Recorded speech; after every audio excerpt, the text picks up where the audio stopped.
Class record.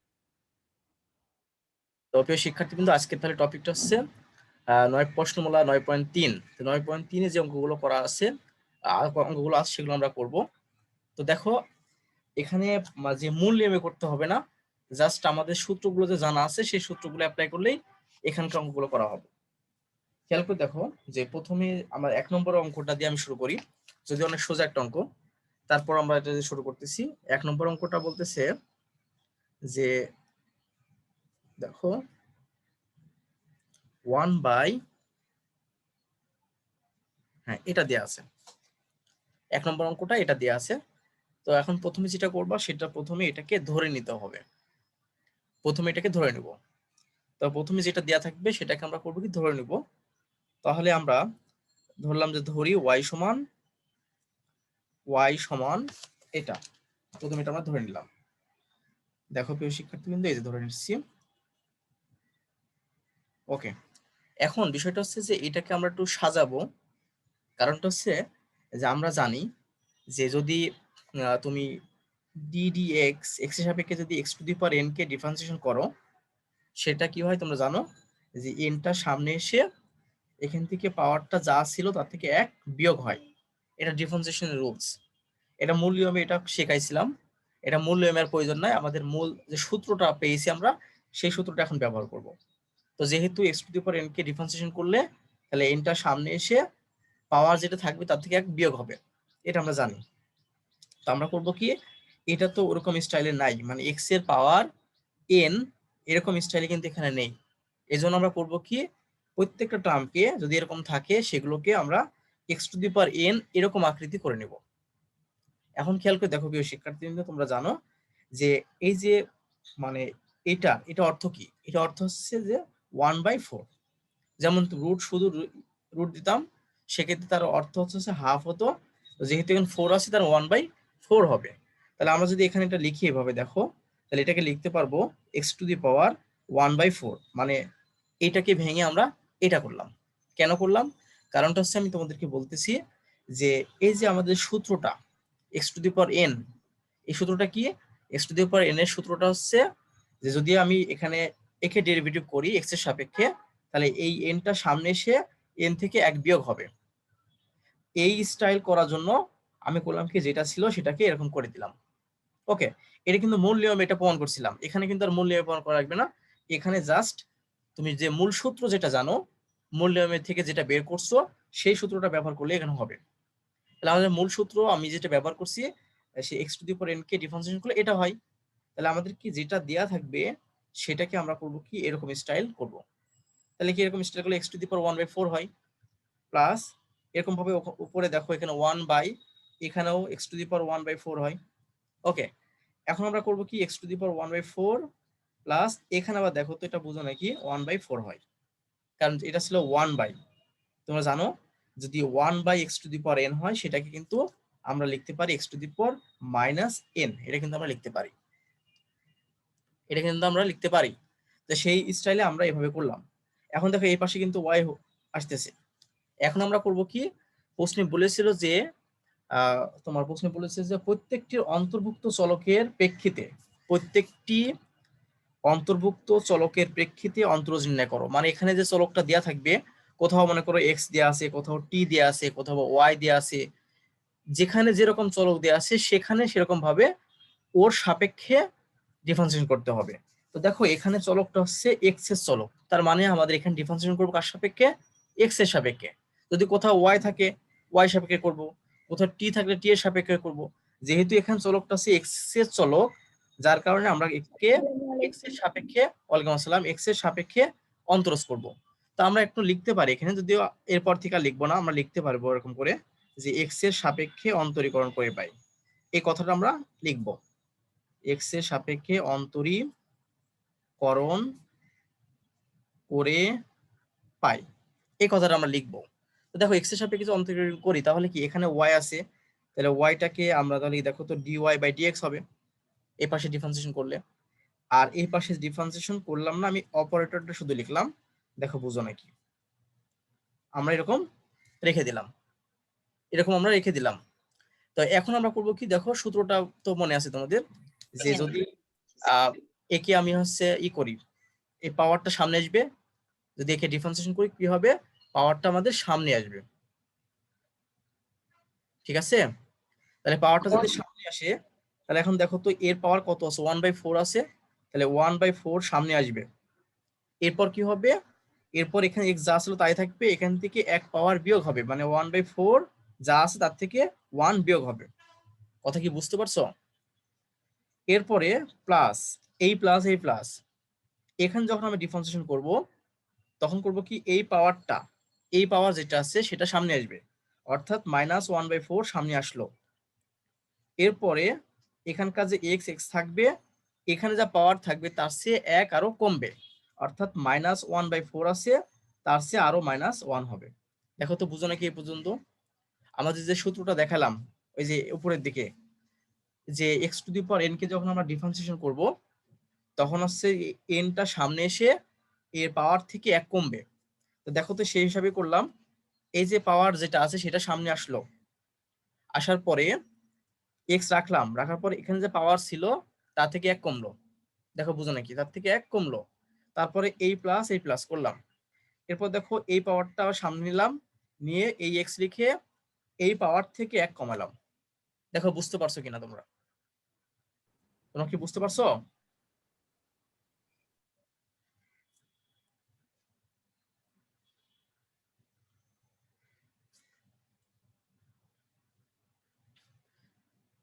তারপর দেখো 1/4 এখানে লিখলাম, ইন্টু x⁴, এখন খেয়াল করে দেখো, এটাকে যদি লসাগু করি তাহলে আমাদের 4 নিচে লসাগু হয়, তাহলে সেক্ষেত্রে আমরা লিখতে পারি কি 1 - 4।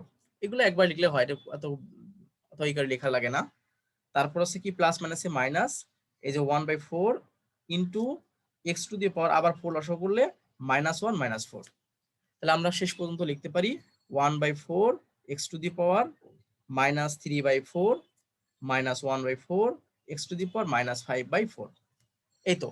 এখন তুমি যদি মনে করো কমন নিবা 1/4 নিতে পারো, তাহলে কি হবে 3/4 x⁴ -5/4। দেখো প্রিয় শিক্ষার্থীদের, বিষয়টা বোঝা নাকি, খুবই সোজা একটা অঙ্ক, আমরা এইভাবে করতে পারি। এখানে তোমাদের কোনো প্রশ্ন থাকলে আমাকে বলতে পারো। সবাই কি বুঝতে পারছো? কথা বলো।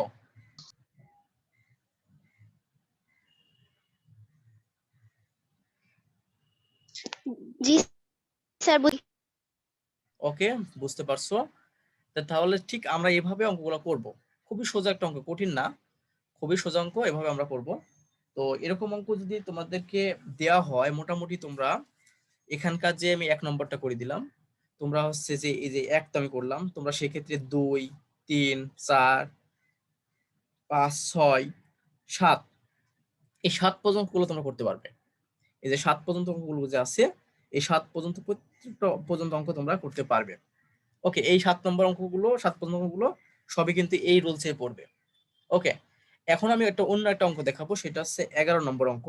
11 নম্বর অঙ্কটা দেখালে তোমরা মোটামুটি 8, 9, 10, 12 এগুলো পারবা। বুঝতে পারছো বিষয়টা?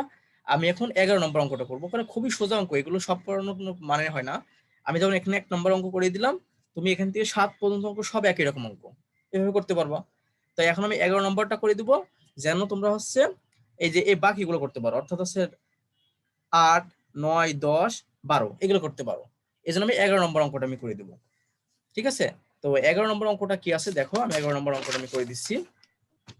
দেখো 11 নম্বর অঙ্ক আমি তুলে নিই। 11 নম্বর অঙ্কটা বলতেছে যে 7 log ax, পাওয়ার হিসাবে ax আছে, তারপর আছে -5 cosec x plus 7 cot x -2 e⁴x। দেখো প্রিয় শিক্ষার্থী, কিন্তু এইটা হচ্ছে আমাদের এখানকার 7 নম্বর অঙ্কটা। যদি তুলতে ভুল না করি, আমি অঙ্কটা আবার একটু মিলাই নিচ্ছি। 7 log ax -5 cosec x plus 7 cot x -2 e⁴x। এইটা আমাদের হচ্ছে অঙ্কটা দেয়া আছে। এখন বলতেছে যে একে অন্তরজ করো। তো প্রিয় শিক্ষার্থী, কিন্তু তোমাদেরকে আমি একই বললাম যে যে অঙ্কটা দেয়া থাকবে সেই অঙ্কটা প্রথমে আমরা তুলে নিব, ধরে নিব। অঙ্কটা যেটা দেয়া আছে সেটা আমরা ধরে নিব। তো একই রকম ভাবে ধরলাম, যে ধরি y সমান, দেখো y সমান হচ্ছে 7 log ax minus 5 cosec x plus 7 cot x minus 2 E to the power x. এটা কিন্তু আমরা তুলে নিলাম। এখন প্রিয় শিক্ষার্থীবৃন্দ, তোমরা জানো যে আসলে আমরা কিন্তু একটা সূত্র জানি, লন এক্স এর সূত্র জানি। মনে আছে কি তোমাদের? আমি কিন্তু গত দিনকে একটা বিষয় শিখেছিলাম, লন এক্স এর সূত্র জানি বা লগ এক্স টাকে আমরা চেঞ্জ করতে পারি। বাট মূলত আমরা যেটা জানি, আমি একটু অন্য খাতায় একটু দেখাচ্ছি তোমাদেরকে, খেয়াল করে দেখো। আমরা যেটা জানি সেটা হচ্ছে কি লন এক্স এর সূত্র। তাই লন এক্স কে যদি ডিফারেন্সিয়েশন করো, তোমরা জানো এটাকে ডিফারেন্সিয়েশন করলে 1/x হয়। মানে একে যদি তুমি ডিফারেন্সিয়েশন করো তাহলে 1/x হয়। কিন্তু প্রিয় শিক্ষার্থীবৃন্দ দেখো, এখানে যে প্রশ্নটা দেয়া আছে log A to the ax, এখানে দেখো বেস কি a বেস না? তোমরা এটাও জানো যে এই লন এক্স মানে এর বেজ আছে ই বেজের, এই যেটা মানে লন এক্স মানে হচ্ছে লগ ই এক্স, মানে এর বেসটা হচ্ছে লন এক্স মানে লগ এর ই বেজে থাকে। তখন মানে এটাকে আবার আমরা এইভাবে লিখতে পারি, যখন একটা লগের ই বেস থাকে তখন আমরা সেটাকে আমরা কিন্তু লন এক্স লিখতে পারি। তার মানে আমরা কিন্তু লন এক্স এর সূত্র শিখছি যে লন এক্স কে যদি ডিফারেন্সিয়েশন করো 1/x হয়, 1/x হয়, এটা কিন্তু আমরা জানি। তাই কথা হলো, এখানে দেখো বেস দেয়া আছে লগ এ এক্স, মানে এ বেস দেয়া আছে। তাহলে আমাদের করতে হবে কি, এই এ বেসটাকে আমাদের চেঞ্জ করতে হবে। চেঞ্জ করে এ বেজে যেটা আছে সেটাকে এ বেজে না রেখে আমাদেরকে এটাকে ই বেজে নিয়ে আসতে হবে, আমাদেরকে ই বেজে নিয়ে আসতে হবে। এখন দেখো প্রিয় শিক্ষার্থী, কেন ই বেজে নিয়ে আসবো? কারণ যদি আমি ই বেজে নিয়ে আসি তখন সেটা সমান হয়ে যাবে কি লন এক্স, আর লন এক্স কে যখন ডেরিভেটিভ করবা তখন 1/x হবে। কথা কি বুঝতে পারছো বিষয়টা? তখন হচ্ছে লন এক্স কে ডেরিভেটিভ করলে 1/x হবে। তার মানে আমি কিন্তু এইটার কিন্তু ডেরিভেটিভ জানি না বা আমরা কখনো শিখি নাই। সেজন্য করবো যে বেসটা দেয়া থাকবে, যদি ই বেস না থাকে তখন করবো কি এই বেসটাকে আমরা চেঞ্জ করব। এই বেসটাকে চেঞ্জ করে আমরা ই বেজে নিয়ে আসবো। ই বেজ নিয়ে কেন নিয়ে আসবো? কারণ ই বেজে যদি নিয়ে আসি তাহলে সেটা সমান হবে কত আমাদের লন এক্স, আর লন এক্স কে ডেরিভেটিভ করলে 1/x হবে। এটা তোমরা জানো, এটা আমি এখন করব। তাহলে দেখো এই শিক্ষার্থীবৃন্দ, এখানে যে এ বেস দেয়া আছে, তাহলে এই বেসটাকে আমরা করব কি ই বেজে নিয়ে আসবো। এখন তোমরা যখন হচ্ছে 9-10 গত দিনকে আমি দেখাইছি তোমাদেরকে, তারপরে তোমরা 9-10 শিখে আসছো বেস পরিবর্তন করার রুলসটা কি। মনে করো এখানে লগ এ এক্স আছে, এখন চাচ্ছি আমি এ বেসটা আছে, এ বেজে বেসটা এ, আমি এটাকে চেঞ্জ করে ই বেজে নিয়ে আসবো। তাহলে আমরা কি করব, কিছুই না, জাস্ট করব কি এখানে লগ এ যা আছে তাই লিখবো। লেখার পরে এখানে যে এক্স আছে, যেহেতু আমি ই বেজে রূপান্তর করবো এটাকে, আমি শুধু এখানে ই লিখবো, ইনটু, দেখো প্রিয় শিক্ষার্থীবৃন্দ, ইনটু লগ, এই যে এখানে এটা লিখছি সেইটা আমি এখানে লিখবো, লিখলাম। তারপরে এক্সটা যে বাদ পড়ে গেল সে এক্সটা আমি এখানে লিখে দেবো। দেখো এইভাবে কিন্তু আমরা বেসটা পরিবর্তন করতে পারি। এখন দেখো আগে বেস ছিল এ বেজের সাথে এক্স, এখন সেই বেসটা পরিবর্তন হয়ে ই বেজের সাথে এক্স হলো। আমরা কিন্তু এভাবে পরিবর্তন করতে পারি। দেখি আমি আবার বলি, মনে করো তোমাকে বলা হলো যে এখানে যে এ বেজ আছে, এ বেজের পরিবর্তে তোমাকে ই বেজে রূপান্তর করতে বললো। তাহলে তোমরা কি করবা, প্রথমে এখানে যেটা আছে সেটা লিখবা। লেখার পরে যেহেতু এটাকে তুমি ই বানাবা, এটাকে ই বানাবা, এজন্য এই যে এখানে যে এক্সট্রা আছে তার পরিবর্তে ই লিখবা, গুণ আরেকটা লগ নিবা, লগ নেওয়ার পরে এখানকার যে ই লিখছিলা সেইটা এখানে লিখে দিবা। ওকে, তারপরে যে এক্সট্রা ছিল সে এক্সট্রা এখানে লিখবা, শেষ। তার মানে আমাদের এই এ বেজটা থেকে এ বেজ যে ছিল সেটাকে ই বেজের আমি রূপান্তর করলাম, ই বেজে রূপান্তর করলাম। তাহলে দেখো তো প্রিয় শিক্ষার্থীবৃন্দ, আমাদের যে প্রশ্নটা দেয়া আছে সেটা থেকে আমি এটা রূপান্তর করতে পারি না, এটুকু লিখতে পারি, যেটা দেয়া আছে আমার এটাকে লিখতে পারি। তা আমরা আগে ডিফারেন্সিয়েশন করতেছি না, তাহলে আমরা করতেছি কি আগে 7 আমরা লগ, আমরা করলাম কি এ ই ইন্টু লগ ই এক্স, এটা লিখলাম, এটা আমি লিখলাম, মানে বেসটা পরিবর্তন করলাম। ওকে, মাইনাস 5 যা আছে আমি তাই লিখে দিলাম, 5 cosec x plus 7 cot x minus 2 E to the power x. দেখো প্রিয় শিক্ষার্থীবৃন্দ, সেটা বুঝতে পারছো আশা করি। এরপরেও আমি আগে এখনো ডিফারেন্সিয়েশন করব না। এবার দেখো আবার আমি যেটা করি, 7 লগ এই, এই পুরো টার্মটা হচ্ছে কনস্ট্যান্ট টার্ম, আর এখানে দেখো এক্স চলক আছে, তার মানে এটা চলকের টার্ম, তো লগ ই এক্স এটা কিন্তু লেখা যায় লন এক্স, এটা কিন্তু লন এক্স লেখা যায়। যেটা দেখা আসলাম ওখানে, তারপরে মাইনাস 5 কোসেক স্যার এক্স। বলো। স্যার এক্স কোন চলকে এক্স না থাকলে সেটি কনস্ট্যান্ট হয়ে যাবে। হ্যাঁ, যদি কোনো চলকে মানে ওই যে ওই টার্মটাতে, চলক তো না, টার্মটাতে যদি হচ্ছে কোনো এক্স এর কোনো টার্ম না থাকে, এই ক্ষেত্রে কিন্তু তোমার হচ্ছে কনস্ট্যান্ট হবে। আবার যদি সেখানে যদি ওয়াই, সবগুলো ওয়াই থাকতো, ওয়াই চলক হতো, তখন কিন্তু ভিন্ন। এখানে যেহেতু সবগুলো এক্স এর চলক, মানে প্রত্যেকটা টার্ম যেহেতু এক্স চলকের, সেক্ষেত্রে যেখানে আমাদের এক্স এর টার্ম থাকবে না, সেই টার্মটা আমাদের হবে কি, চলক, কনস্ট্যান্ট, আর অন্যগুলো হচ্ছে চলক। যেমন এখানে দেখো এই টার্মটাতে আমাদের যেহেতু এখানে প্রত্যেকটা টার্মে এক্স আছে, তার মানে প্রত্যেকটা টার্মে আমাদের এখানে কিন্তু চলক, এক্স চলকের ফাংশন। কিন্তু যেহেতু এখানে এই টার্মটাতে আমাদের এক্স এর কোনো চলক নাই, যার কারণে এটা হচ্ছে কনস্ট্যান্ট। তার মানে এখন পুরোটাই কনস্ট্যান্ট, এই পুরোটাই কনস্ট্যান্ট। আর এটাকে ভেঙে আমরা লনেক্স তৈরি করলাম। দেখো বুঝতে পারছো কিনা? কোনো প্রশ্ন আছে কি তোমাদের এখানে? No sir. এখন দেখো এই যে আবার আমি কিন্তু এবার লিখতেছি না, তখন আমি লিখে দিছি। আবার লিখতে হয় এখানে এক্স এর সাপেক্ষে অন্তরীকরণ করে পাই। তা আমি এখানে লিখলাম না, না লিখে দেখো এক্স এর সাপেক্ষে অন্তরীকরণ মানে ডিডিএক্স, মানে এক্স এর সাপেক্ষে অন্তরীকরণ মানে ডিডিএক্স। এখানে আছে ওয়াই, এই যে ওয়াই লিখে দিলাম। ওকে। স্যার এটা না লিখলে কিছু হবে? আর লিখতে হবে, লিখতে হবে, না লিখলে তোমাদের মার্কস কেটে নিলে এটা কিছু বলার নেই, ঠিক আছে? সেই জন্য লেখা লাগবে, লিখতে হবে।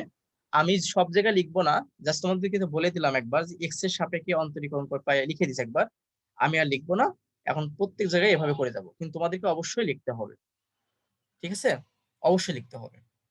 তো দেখো ডিডিএক্স ওয়াই, আমি এখানে তাহলে এক্স এর সাপেক্ষে ডেরিভেটিভ করা মানে ডিডিএক্স হবে। ওকে, ওয়াই। এরপর দেখো আমি এটাকে ডেরিভেটিভ করতেছি, পুরো টার্মটাকে এক্স এর সাপেক্ষে ডেরিভেটিভ করব। তাহলে কি হবে দেখো, 7 log AE ln x minus 5 cosec x plus 7 cot x minus 2 e two the power x। এই তো। এখন দেখো তাহলে এই পাশে যদি ক্যালকুলেশন করি তাহলে dy বাই dx হয়, এটা তো বুঝতে পারছো। আর এই পাশে দেখো আলাদা আলাদা ভাবে করতে পারবা, তুমি মনে করো যে এটাকে ডিফারেন্স করবা, তারপরে মাইনাস এটাকে আলাদা করে লিখে নিতে পারো। তা আমি আলাদা করে লিখতেছি না, আমি একসাথেই করে যাচ্ছি। দেখো খেয়াল করে, যদি আমি এইটুকু প্রথমে ডেরিভেটিভ করি, যেহেতু এই পুরো টার্মটা কনস্ট্যান্ট, সেক্ষেত্রে কনস্ট্যান্ট টার্মটা সামনে চলে আসলো। এরপর দেখো এটা হচ্ছে চলকের টার্ম, চলকের ফাংশন। তো এটাকে আমরা করব কি, এক্স এর সাপেক্ষে ডেরিভেটিভ করব। তো তোমরা জানো লন এক্স কে যদি ডেরিভেটিভ করি এক্স এর সাপেক্ষে, তাহলে 1/x হয়, তোমরা এটা জানো। এবার খেয়াল করে দেখো, তারপর এইটুকের কাজ শেষ, এই মাইনাস এই মাইনাস, এবার থাকতেছে আমাদের এইটা। এখন খেয়াল করে দেখো তোমরা সূত্রগুলো মুখস্থ করছো কিনা, আমি তো বুঝতে পারতেছি না। এই যে কোসেক এক্স, আমি যদি ডিডিএক্স, যদি আমরা কোসেক এক্স একে ডেরিভেটিভ করি, তো এটা আমাদের আসবে হচ্ছে minus cosec x into cot x. দেখো বুঝো নাকি, এগুলো কিন্তু সূত্র আছে। সাইন এক্স কে যেমন করলে কজ এক্স হয়, কজ এক্স করে ডিফারেন্সিয়েশন করলে মাইনাস সাইন এক্স হয়, জি স্যার বুঝেছি। সেক করলে সেক এক্স ট্যান এক্স হয়। এই সূত্রগুলো তোমাদের মুখস্থ করতে হবে, ঠিক আছে?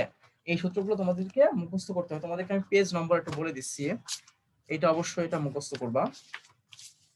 তোমাদের সেটা হচ্ছে 274 পেজ।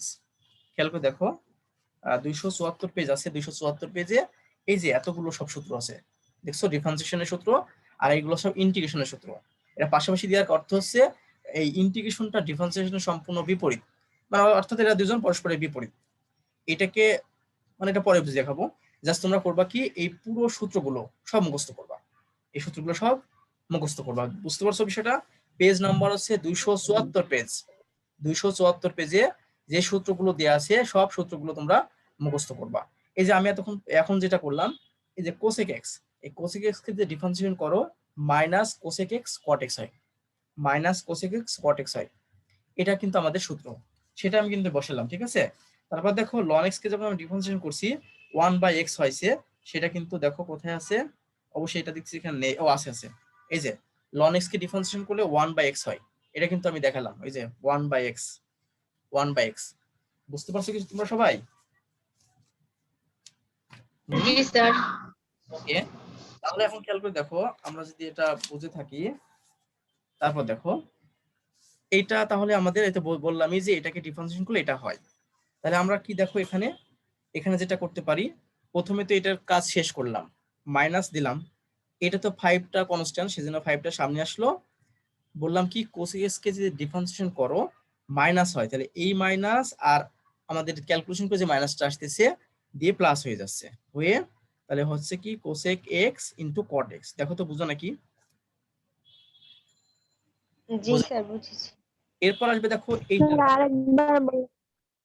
আরেকবার বলবো না, দেখো এই লাইনটা বুঝেনি মনে হয় নাকি এইটা? জি স্যার। দেখো এই যে তোমরা জানো যে যদি এই টার্মটাকে আমরা ডিফারেন্সিয়েশন করি, এখানে তার আগে একটা কনস্ট্যান্ট টার্ম আছে, মানে 5 সংখ্যা আছে, তো ডিফারেন্সিয়েশনের ক্ষেত্রে সংখ্যাটা আগে চলে আসে। মানে এটা তো আমি কিন্তু এই বিষয়গুলো তোমাদেরকে আমি একটা ইউটিউবে একটা ক্লাস দিয়েছিলাম, সেই ক্লাসটা নিতে পারছিলাম না, আমি আর দেখছিলাম তোমরা অনেকে ক্লাস করুন দেখুন এটা, ওখানে একটা বিষয় ছিল এরকম ডিডিএক্স, তুমি যদি মনে করো c x to the power n আছে একে ডেরিভেটিভ করবা, এটা কিন্তু কনস্ট্যান্ট, তাহলে হবে কি এই সিটা সামনে চলে আসবে, শুধুমাত্র আমাদের ক্যালকুলেশন করতে হবে X to the power N কে, কনস্ট্যান্ট টার্মটা সামনে চলে এসে আমাদের বাকি যে চলকের টার্মটা থাকবে একে ডেরিভেটিভ করতে হবে। ওকে, এটা কাজ ছিল। এখন বিষয়টা হচ্ছে যে এখানে যেটা আছে কোসেক এক্স আছে, এখন কোসেক এক্স কে তুমি ডেরিভেটিভ করো minus cosec X cot X হয়, minus cosec X cot X হয়, একটু খেয়াল রাখো এটা হয়। এখন খেয়াল করে দেখো আমি যখন এটাকে ডেরিভেটিভ করতে চাচ্ছি 5টা তো কনস্ট্যান্ট সেটা সামনে চলে আসবে, আসলো, এরপর দেখা আসলাম এই কোসেক এক্স কে যদি তুমি ডেরিভেটিভ করো মাইনাস কোসেক এক্স আর কট এক্স হয়, মাইনাস কোসেক এক্স আর কট এক্স হয়, এই যে মাইনাস বললাম সেই মাইনাস আর এখানকার যে মাইনাসটা ছিল দুইটা মিলে আমি এখানে প্লাস করে দিয়েছি, এখানে একটা মাইনাস আসতেছিল, এখানকার মাইনাস আর এই মাইনাস দুইটা মিলে আমি প্লাস করে দিয়েছি, আর এটুক সমান সম্পূর্ণ এই যেটুকু, এটা সূত্র, বুঝতে পারছো? জি স্যার। এরপর দেখো এই যে কট এক্স আছে, এই কট এক্স কে কিন্তু ডেরিভেটিভ করা যাবে, যদি এইটাকে ডেরিভেটিভ করো তাহলে এই যে প্লাস এই দিলাম, তারপরে এই 7 কনস্ট্যান্ট সামনে আসবে, তাহলে মূলত আমাকে ডেরিভেটিভ করতে হবে কোনটা, এই যে এইটা cot x, and cot x কে যদি তুমি ডেরিভেটিভ করো সেটা হবে কি minus cosec square x, minus cosec square x. এই কিন্তু সূত্র তোমাকে আমি বললাম 274 পেজ, ওই 274 পেজে দেখে আসবা, এই কোসেক এক্স কে যদি তুমি সরি এই যে cot x কে তুমি ডেরিভেটিভ করো তাহলে মাইনাস কোসেক স্কয়ার এক্স হয়, বুঝতে পারছো বিষয়টা? জি স্যার। এরপর দেখো তাহলে এটুকুর কাজ শেষ, এবার এই যে মাইনাস এই যে মাইনাস, এবার আমরা করব কি এ কে ডেরিভেটিভ করব, যখন আমি এ কে ডেরিভেটিভ করব দেখো এইটা 2টা তো কনস্ট্যান্ট, সে আগে বসে যাবে কোনো সমস্যা নাই, আর এমন একটা function E to the power x তুমি পাবা যেটাকে ডেরিভেটিভ করলে ওইটাই হয়, কোনো চেঞ্জ হয় না, মানে E to the power X কে ডেরিভেটিভ করলে E to the power x ই হয়, একমাত্র একটাই ফাংশন সেটা হচ্ছে ই টু দি পাওয়ার এক্স, যাকে তুমি ডেরিভেটিভ করলে ওইটাই পাবা, মানে E to the power x ই পাবা। কথা কি বুঝতে পারছো?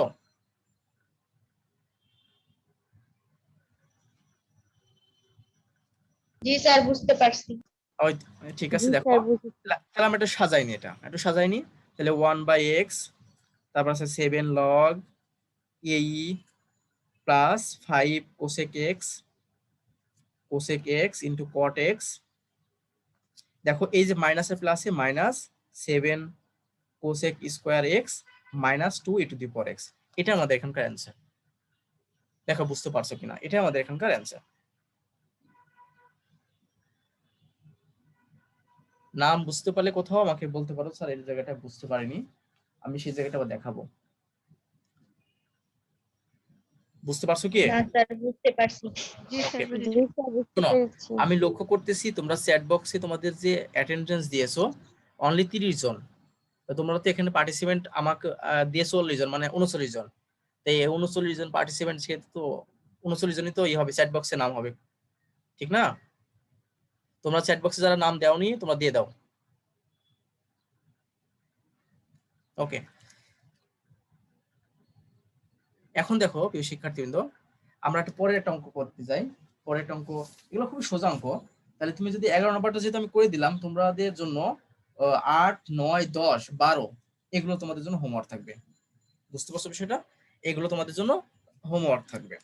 এখন যে বিষয়টা আমি দেখাবো 13 নম্বর অঙ্কটা দেখাবো।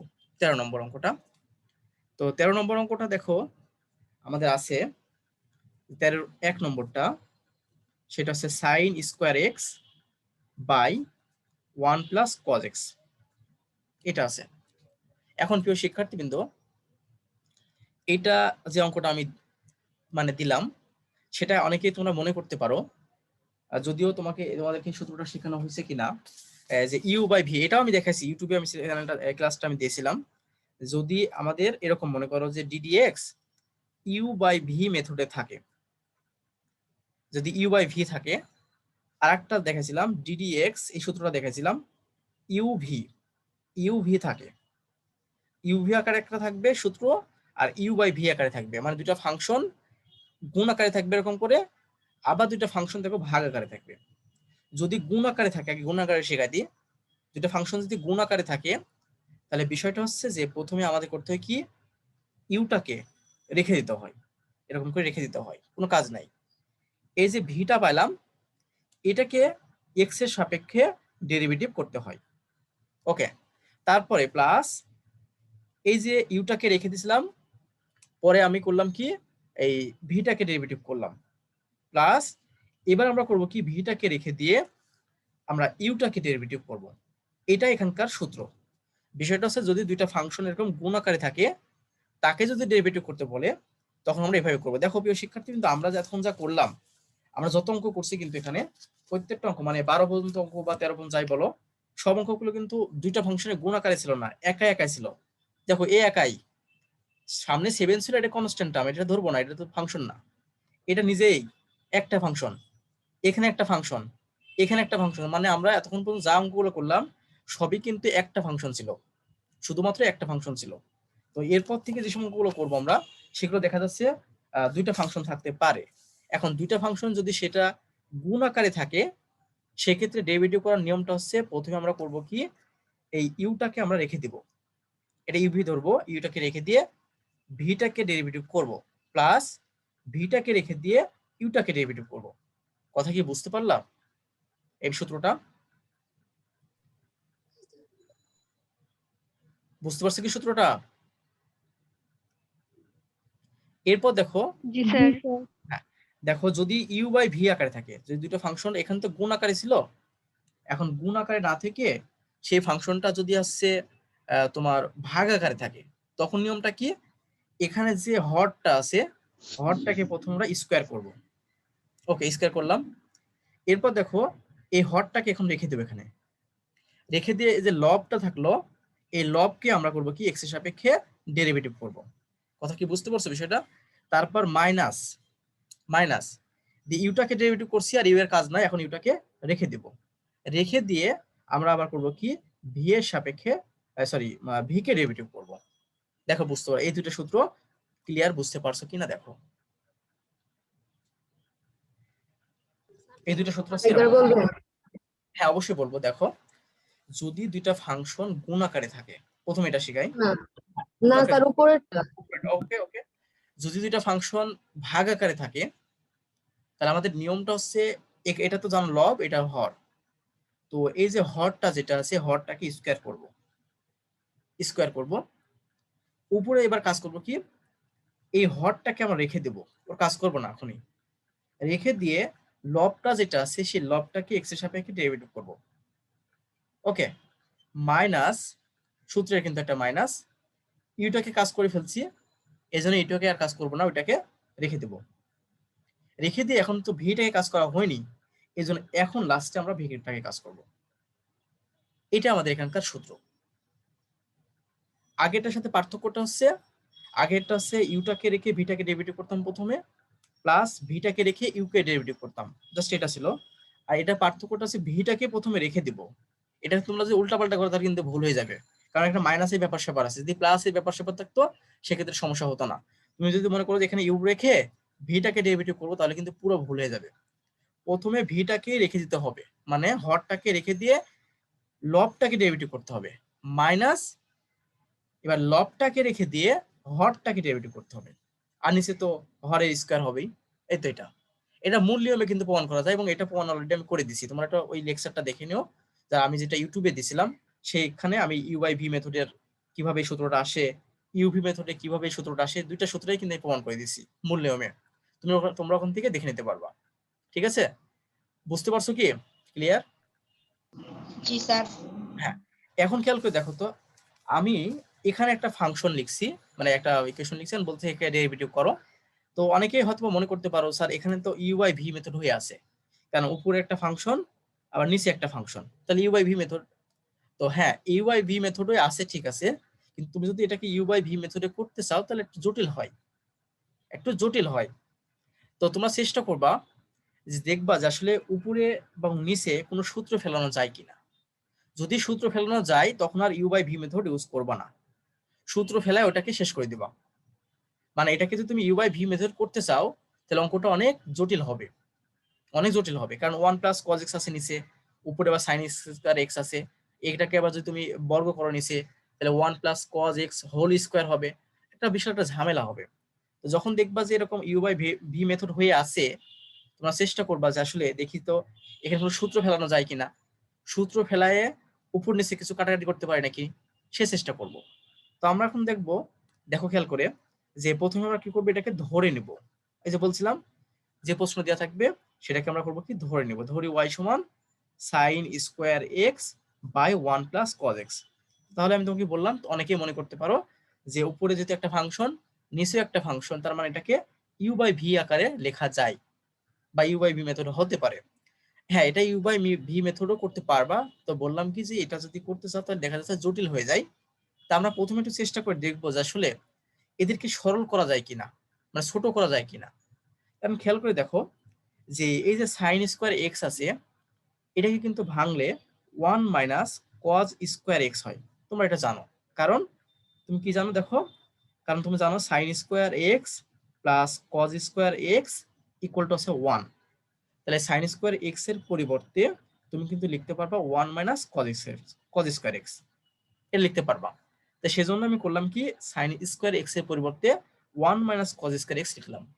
ওকে, বাই 1 + cos x। এন্ড কথা হলো কেনই বা আমি এটা চেঞ্জ করলাম, কেনই সাইন স্কয়ার এক্সটাকে আমি এটাতে রূপান্তর করলাম, কারণটা তো দেখো, তোমরা দেখেই বুঝতে পারতেছো, নিচে আছে 1 + cos x আর উপরে হয়ে গেল দেখো 1 - cos স্কয়ার x। এখন উপরেরটাকে আমি যদি a স্কয়ার - b স্কয়ারের সূত্র ফেলতে পারবো না বলো? সেটাকে আমি লিখতে পারবো না 1 + cos x into 1 - cos x, বলো এটা লিখতে পারবো না? এটা লিখতে পারবো। আর নিচে দেখো 1 + cos x থাকলো। এখন তুমি দেখো এইভাবে কাটাকাটি করলা, কাটাকাটি করলে দেখো 1 - cos x হলো। দেখো তো প্রিয় শিক্ষার্থী, কিন্তু বিষয়টা বোঝো নাকি? জি স্যার, বুঝতে দেখো এত পারছি। কত সহজে এটা কিন্তু সরল হয়ে গেল, একেবারে সরল হয়ে গেল। এখন আমরা এজন্যই আমরা দেখো, এখন যেরকম অঙ্ক দেওয়া থাকলেই যে আমি u by v method use করব তা কিন্তু না। আমাদের ইউ এটা ভি এটা মনে করে যে ব্যবহার করব তা না, আমরা একটু চেষ্টা করব যে ওইটাকে কোনো সূত্র ফেলানো যায় কিনা। যদি চেষ্টা করে দেখি যে হ্যাঁ ওটার সূত্র ফেলানো যাচ্ছে, তখন আমরা করবো কি ইউআই ভি মেথড ইউজ করবো না, কারণ ইউআই ভি মেথড ইউজ করতে গেলে অনেক জটিল হবে। এখন দেখো কত সহজ হয়ে গেল, অত বড় টার্মটাকে আমরা কিন্তু এক লাইনে সহজ করে ফেললাম। এখন যদি এক্স এর সাপেক্ষে আমরা ডেরিভেটিভ করি, তাহলে কি দেখো, এখানে আছে ডি ডি এক্স ওয়াই, তাহলে এই পাশে আছে ডি ডি এক্স, তাহলে 1 - cos x। দেখো বুঝো নাকি? দেখো অত বড় টার্ম সহজ হয়ে গেল। এখন তোমরা জানো এই যে কনস্ট্যান্ট যে টার্মটা আছে, এইটা ডেরিভেটিভ করলে শূন্য হয়, মানে 0 হয়। তোমরা জানো যে একটা সূত্র আছে আমাদের, যদি ডিডি এক্স এখানে যে সি থাকে, সি বলতে বোঝাচ্ছে এখানকার কনস্ট্যান্ট, তাই সি কে যদি ডেরিভেটিভ করি তার মানটা 0 হয়। ওকে, তার মানে কনস্ট্যান্টকে ডেরিভেটিভ করে তার মান 0 হবে। এখন খেয়াল করে দেখো, তো আমি এখানে যদি প্রথমে 1টাকে ডেরিভেটিভ করতে চাই এক্স এর সাপেক্ষে, তার মানটা কিন্তু 0। তারপর এই যে মাইনাস, এই মাইনাস।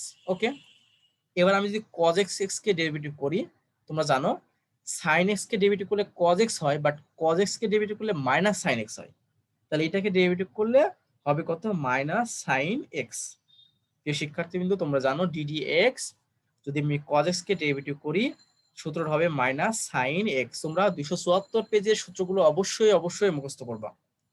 ঠিক আছে, অবশ্যই অবশ্যই মুখস্থ করবা। তাহলে cos x কে ডেরিভেটিভ করলে মাইনাস sin x হয়, এই যে মাইনাস sin x লিখলাম, তাহলে আমাদের মূলত আসলে হচ্ছে এই মাইনাস মাইনাসে প্লাস, তাহলে sin x, তার মানে dy বাই dx যেটা দেওয়া ছিল তার অ্যান্সার হবে কি আমাদের এটা। দেখো কত সহজে আমরা কিন্তু করতে পারলাম।